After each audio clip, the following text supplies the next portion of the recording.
Kevin Peterson supporters were made to wait even longer to see the Surrey man bat, as both more runs from Yorkshire and some rain in Leeds, which shaved off 36 overs on day 2, meant that he was still unable to get out with his pads on in this LV County Championship contest. Instead, it was another good day for the Championship leaders Yorkshire, who soon added another point to their tally as Andrew Gale continued along on his merry way early on the second morning. He'd started the day on 114 out of his side's 292 for 5, but shortly after the 300 was reached, his partner Andrew Hodd edged Tim Linley to Rory Burns to depart for 9. That had given Surrey 3 wickets for the cost of only 23 runs overall, and after a break for rain, they should have also got shot of Gale, who was dropped low down at slip by Vikram Solanki. Had he been taken on 121, Surrey would have been right back in this game, but instead Yorkshire made the most of that let-off as Liam Plunkett and Gale put on an additional 81 runs for the 7th wicket. Plunkett made a slowish start to his Yorkshire career, but the all-rounder has come good of late, both with bat and ball. Today it was the turn of the bat as the former England man played some delicious shots just to put the Surrey attack back into their box. He was unable to earn his side any more batting bonus points. Yorkshire had to settle for 3, but Plunkett was once more helping his side to another large total. Gale's momentous form, meanwhile, continued on and on. He would have been well aware that Warwickshire won the pennant last summer by scoring large in their first innings, and Yorkshire had followed suit this summer with a lot of their batsmen in prime form this year.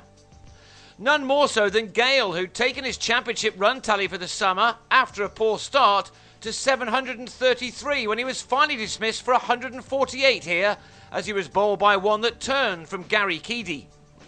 Gale left with his side on a very handy 385 for 7. 390 was enough to see them win their last game by 10 wickets. Plunkett then earned his first 50 as a Yorkshire player with this boundary off John Lewis. He'd needed 76 balls for it, and that was his 8th 4. He lasted only 3 more balls, however. Then he top-edged another attempted drag off Lewis to be held behind by Stephen Davis. Surrey would now have been hopeful of finally ending this frustrating innings, yet they were frustrated some more by Ryan Sidebottom and Stephen Patterson. Again, Warwickshire scored plenty last year from low down their order, and Yorkshire clearly have the men to do that as well.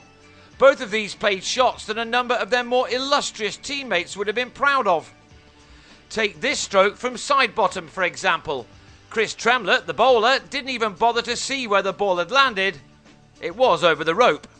That did fire Tremlett up a bit, and in the same over he fired one in with pace into Patterson's feet, a delivery that hurt so much that the batsman was sent to hospital and didn't field later on.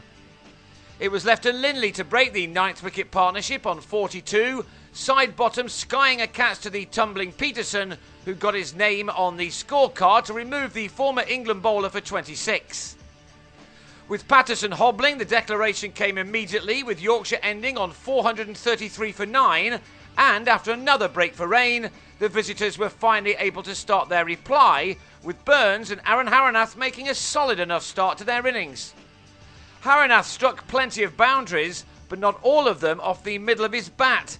Indeed, this edge of the luckless Sidebottom fell just short of the slips, while it was also dropped in these slips in the same over by Adam Lyth, which helped the 2 batsmen to put on 51 for the first wicket in the opening 16 overs.